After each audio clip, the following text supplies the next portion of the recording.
sitting here, thinking about all the pain that I've been through and the things that I've been holding on to. And I can't believe I thought I'd feel that. Hey guys, it's Mica Parris, and I am from Portland, Oregon. I am a singer from Portland, Oregon. I'm Embassy's The Voice Artist on the Rise, and you guys are now listening to Real Hot Radio. I am also the Portland, Oregon Girls Got Talent winner and the Rock the Mic LA Warner Brothers Showcase winner. So that's a little bit about me and who I am, and I have some new music out for you guys, and currently I believe that they're playing Wings, so that's awesome. I appreciate that. Yeah, I wanted to play Wings while we were interviewing because I know that's one of your popular songs that you have right now. I actually watched your video. It was a pretty hot video as well. It's kind of inspiring, you know, so I wanted to kind of play that in the background as we spoke and, you know, kind of go through a lot of things that that you're going through right now as an artist, you know what I mean? Yeah, thank you so much. Thank you. Oh, it's no problem. Okay, moving on with our interview. Who inspired you to sing and how old were you when you first started singing? Gosh, a lot of people kind of inspire me.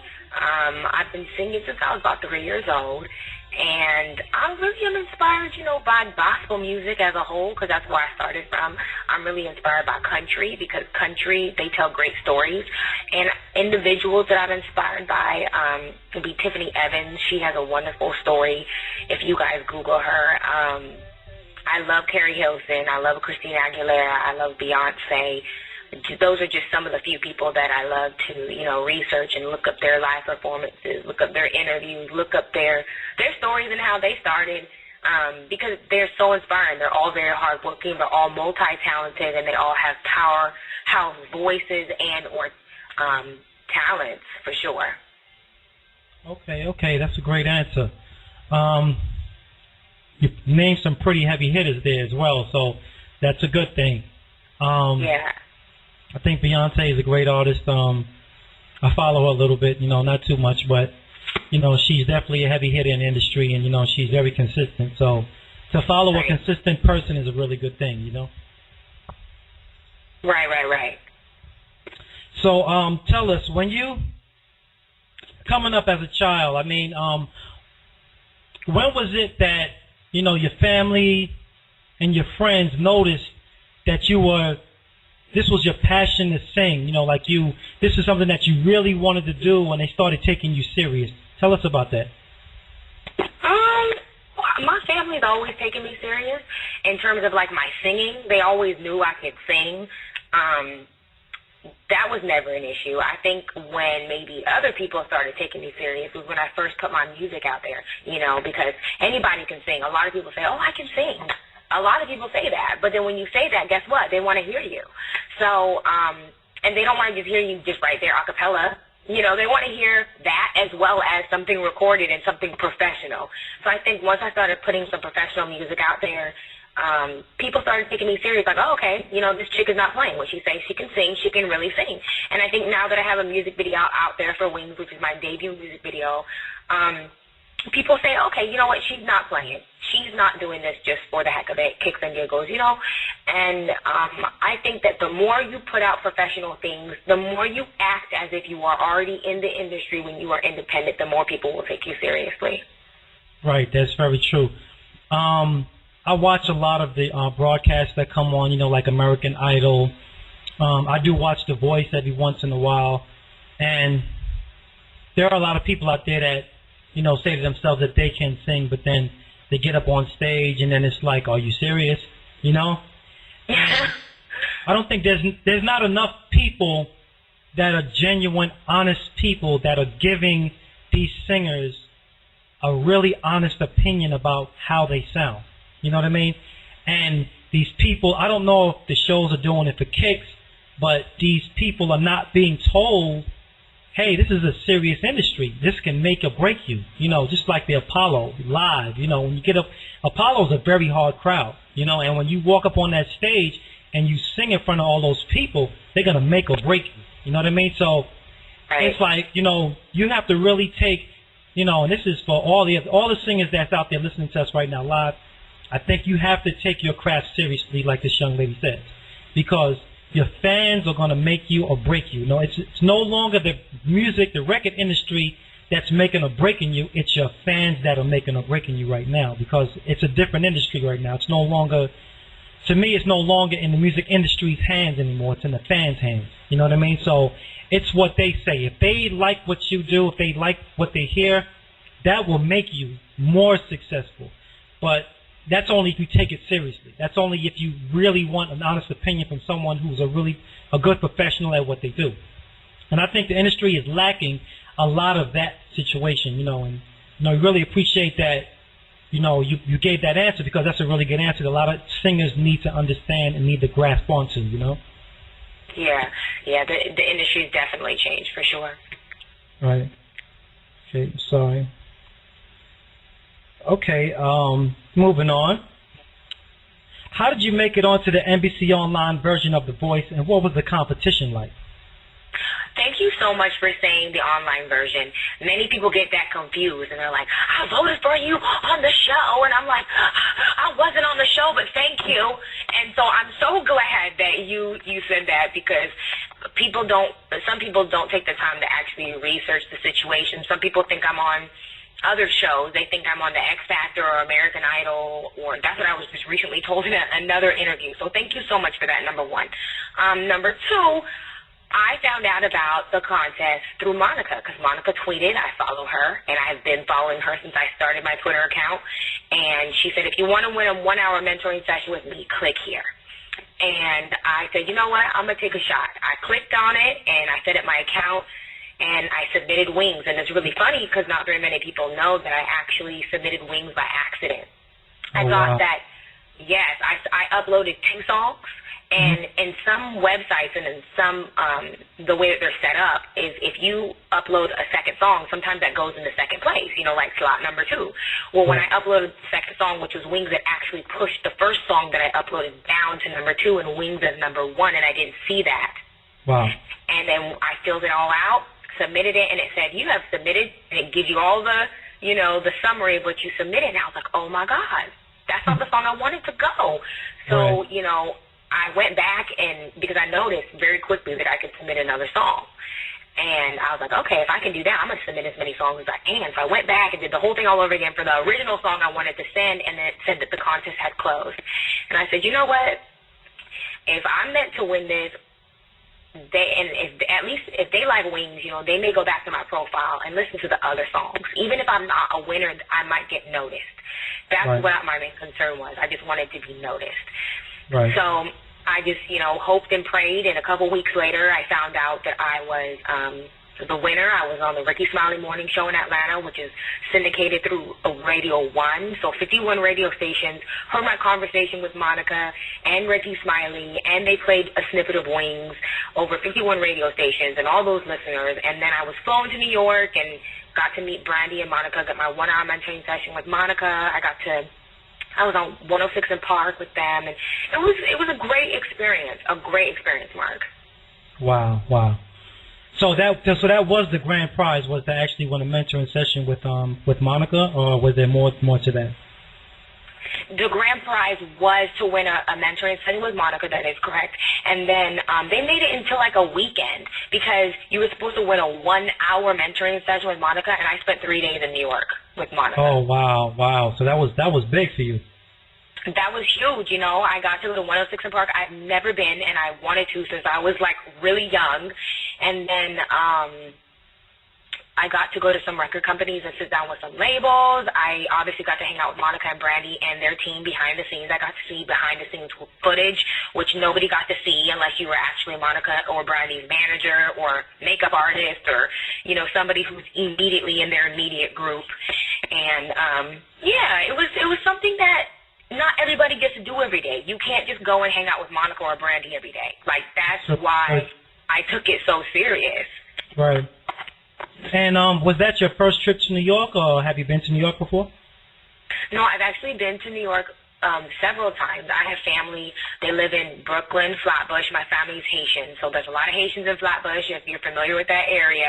Oh, yeah. And, so I've been there several times before. So that was maybe like, I don't even know how many trips that was. But that was my first time in Times Square, so it was great. Okay, that's what's up. Well, that's a good thing that you went out there and you enjoyed yourself, and you made, instead of a 1 hour, it turned into 3 days. So that's a really good thing for you. For sure. Okay, do you have a lot of support from your family and friends? Like do your friends, do you have more friends that support your music, or how does that work out with your friends and stuff like that? My family, they support my singing, but what I sing about, like with it being R&B and secular, not so much, because my parents are very religious and very strict in that. Right. But they support my gift because ultimately it comes from God, and I know that, and that's what I was taught, so I believe that. My friends, they support me wholeheartedly. Do they understand what I do? No. They understand when I get on stage and when I'm singing and when I'm doing radio interviews. They're like, okay, cool. But when it comes to, like, the business aspect of, like if I'm talking about a split sheet in the studio, they don't get that, and that probably doesn't make any sense to them. If I just tell them I'm in the studio, they're like, okay, cool, I get it. So they support me wholeheartedly, but the little things that I do, they don't completely understand unless they're actually our musicians or artists themselves. Right. That's true, very true. So what makes you so different from every other singer that's out there now? I think there's a few things. First of all, I can sing, because not every singer out there can currently sing. Some people can carry tunes, and some people are great recording artists, okay? You can be like an awesome recording artist. You can be an awesome singer. You can be an awesome vocalist. You can be an awesome performer. You can be an awesome entertainer, and I feel like I am all of those things. I think I have a great personality. I'm really crazy, and spunky, like with a lot of my friends. I have like my own language. I'm usually always outgoing. And I also think that something that's different about me, I'm a songwriter. Not every singer out there is a songwriter. So that's kind of something that may be different about me. And, I think that I try to relate to people with my music. I don't just try to write something that's just hot, period, and just for it to be hot. That's cool. That's great. I want it to be hot and relate to people. Right. I think there were a lot of other singers in the industry that kind of thought unorthodox in the way that they wrote because of that situation. They weren't just thinking about hot. They were thinking about how would a person think if I specifically said or sung the song this way. And I think that there were a lot of people in our past that have touched on that. I think Beyonce, in the Cadillac Records, when she played the artist, and rest in peace to I forget her name. I'm so sorry. I do apologize. But the way the artist sang, in the past, they sung to hit your soul, to say things that will really touch your soul, to bring the soul out of you. And right. Ricky Bell of New Edition, I hung out with him one day, and he said to me, a good artist is when they hear the music, the words automatically show up. Okay. It's not something that you have to deeply think about. Like the words directly come to you. Yeah. You know what I mean? Yeah. So music is not as mechanical as people see it. You know what I mean? Or just making a beat and then can I write to that? I got writer's block. It's a craft of, it's a soul thing. So when you hear something that sounds really good, that touches your soul, the words should automatically come to you. And I think that's how a great writer should attribute themselves in the music business. Okay. Sure. Sorry about that. Sometimes I get, a little carried away because, No, you're good. Okay. So what are your long-term goals in the business, and where do you see yourself in the next year from now? Okay, well, since you kind of asked me two questions in one, I will go from my long-term goals to my short-term goals all the way to where I'm at now. Long-term goals, obviously, I would love to be a household name with, some Grammys underneath my belt. And the household name, not because of the fame or the fortune, but just because I think when you become a household name, you become a household brand. And when you're a brand, then people buy into everything that you're doing. And I'm not talking buying into everything financially. I'm talking invested in you as a person, invested in listening to your music. If you're on TV and you have a TV show, they're invested in watching that. And if I have a nonprofit organization that gives back to the community, they're invested in investing in that. So I would love for that to be the case. I would love for my music to be around the world so that people can understand my heart and understand me as a person. Of course, I want to win Grammys because I'm in the art, of music. I love the art of music, and that would be one of the ultimate things that I really wanted to do. Before that, I hope that I have like a couple, albums out. I hope that, I have a little bit more mainstream push, or whether that be a major label, whether that be a distribution deal, more publishing, whether that be more promotion, whatever it be, just so that we can just, launch it up there. And my label does a great job of what we started so far. Shout out to 70s Records on that. But currently right now, I'm working on a new project called Triple Sex. That's going to be coming out soon for people, and it's going to be like a sexier side of me, just because I want to show people that there's a different side to Wings. Wings is like my softer side. That's like me being super sentimental and super, vulnerable and emotional. And then, there's another side of me. I can be sexy. I can be sassy. My Haitian roots come out a little bit more. You're going to see a little bit more skin. It's going to be a little bit more sexy, and vocals are always there. So that's something that people can look out for soon. And with that, I'm going to give that as a precursor to my EP. And after my EP, we have a lot of sneaky things that me and 70s Records are doing together. So I'm really, really excited about that. And that will propel what's coming in the next year that I can't really say yet. But if you follow me and pay attention, you guys will definitely be the first to know.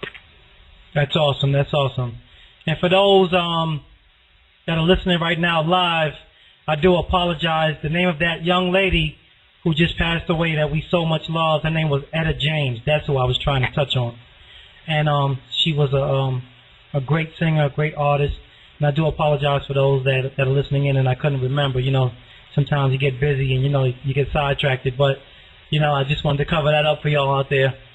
And but it's all about Mica Parris right now on RealHotRadio.com. And we do have a few more questions for you if you don't mind. No, go ahead. I appreciate you. Okay. Now we're gonna play a little game real quickly. Okay. This is gonna be very fun. So don't think that it's not hard. It's gonna be fun. Okay. Okay. Okay. Fill in the blanks for me. Okay. It's called fill in the blanks. Okay. Without music, I would be blank. Ooh, dead. That's it. You'd be dead if there wasn't no music. Yeah, this is what I live for. That's right. That's the first time I heard that one. Dead. Wow. Okay. I feel that I am a role model because blank. I feel like I'm a role model because I'm imperfect. Okay. Okay. Imperfect meaning? What you mean by that?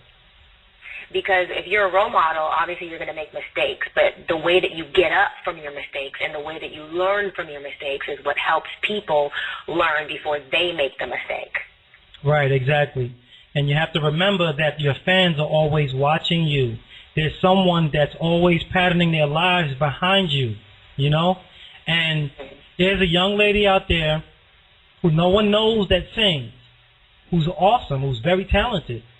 That logged on that one day and she saw Mica Parris and was like, wow, I want to be just like her.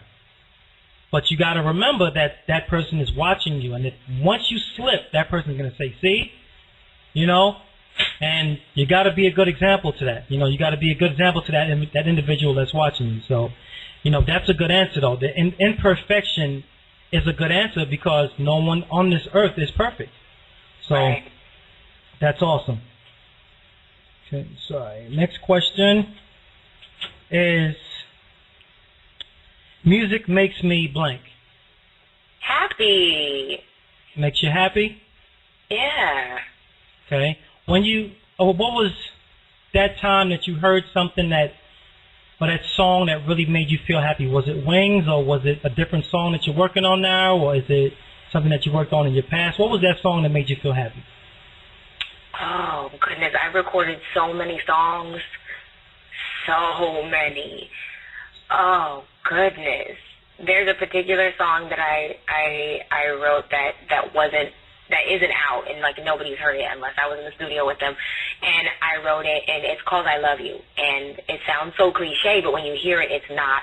And I absolutely loved that song when I wrote it, and I listened to it over and over because it made me so happy. It was like I didn't even write it, and I love that. But my new music that's coming out called Triple Sec makes me absolutely happy, and I'm so excited for people to hear it because it's a totally different side of me that people who have been following me for the last couple of years have not heard from me, and then they're going to see me in a different light that they've never seen me before. So that's what's currently making me super duper happy. Of course, Wings makes me happy, you know, because of what it's about, what the meaning behind it is, and the fact that Monica saw exactly what I was trying to make people see when I wrote that song. So that Monica got it, that makes me so happy. That's awesome. Very awesome. Okay, I support other artists because... we all need support. That's why, because we all need support. Right, exactly. I think that's what hurts artists is that not just promoting to their fans, but promoting to other artists is important as well because you feed off each other. You know? Other artists, believe it or not, they feed off each other. And I think they push each other. You know? Without somebody giving you some type of competition, it doesn't push you. So, you know, just to support someone else that you feel might be on your level or, you know, is your competition is a good support, you know? And I think a lot of artists need to understand that as well. I think that's one of our main concepts here at RealHotRadio.com is that we push the artists. We push the artists, we push them to the fans, but we also want the artists to see that there is competition out there as well, you know, and to push their best out. We get a lot of submissions daily. We listen to a lot of music, you know, and not everything is, you know, up to par, you know, and I think they get it, you know, when they don't hear when they don't hear their music on RealHotRadio.com, they get it. They like, oh, you know, I got to push harder. And then when they hear the artists that are on the radio station, they're like, you know what, I got to do something better than that individual right there. And eventually they become a fan of yours, right? And then they support you. And then they do something hot, and then you hear it on Real Hot Radio, and you're like, wow, what's that? You know, what's that song? That's hot. Then you become a fan. You know what I mean? So you feed off each other, which is a great thing. Right. 1 second. What's up? Okay. Well, I do wish you a lot of success at RealHotRadio.com. As you know, we support real great music. And before you go, please tell your fans where they can find you online via Facebook, Twitter, or your website. Okay, guys. Again, this is Mica Parris. I'm with Real Hot Radio, and you guys can find me on Twitter. That's MicaParris. You guys can find me on Reverb Nation with my current music or SoundCloud.com/Mica Parris, MicaParris. If you guys check me out on Facebook, that's Mica Parris Music, and just keep posted with me, guys, because I have some things up my sleeve for you. I have Triple Set coming to you guys. It's going to be 3 songs, 3 free downloads, all hot music. Some of them are going to be written by amazing people from Hit Club Entertainment. Hit Club Entertainment is known for hits from Chris Brown to the late, great Whitney Houston. So look out for that music project called Triple Sec. Follow my label at number 7, C's Records, and look out for new music from my label mates, Jazmula, Miss Hummingbird, Crystal Clear. We got a lot of stuff coming for you guys, so look out for it. God bless, Happy New Year, and stay listening to Real Hot Radio. We appreciate that. Now, before we go, we want to request one simple, quick thing from you. We would love to hear a quick a cappella from you. Oh, sure. Have you been playing I'm Over You? I'm not sure if you have that. No, I haven't. You don't have it? I think it's on the radio. Hold on, I'm not sure. I think it's on the radio, but I just don't have it on the station right now as we're talking. You know what I mean? Oh, that's fine. I just wanted to make sure you have it. I'll sing that one because that's one of my crowd favorites. I'm going to sing I'm Over You really fast. I'll just sing the first verse really, really fast. I appreciate that. Love, and I was in it deeper when I fell and I gave you my heart. Something that I thought I saw when I looked in your eyes. Who would have thought it would be you that would come and steal my cool? But you were wearing a disguise. Oh. That's awesome. We appreciate you, Miss Parris. We wish you much success over at realhotradio.com. We appreciate you giving us a little shout out as well. And, you know, much success to you. We hope you go real far. We've been looking forward to talking to a lot of your label mates here on realhotradio.com. Big shout out to 7 Seas Entertainment for allowing us to talk to Miss Mica Parris here on realhotradio.com. We wish you all a very successful, healthy, and blessed career. And we are out for realhotradio.com. And once again, remember, we are real, we are hot, and we are radio. Good night. Peace.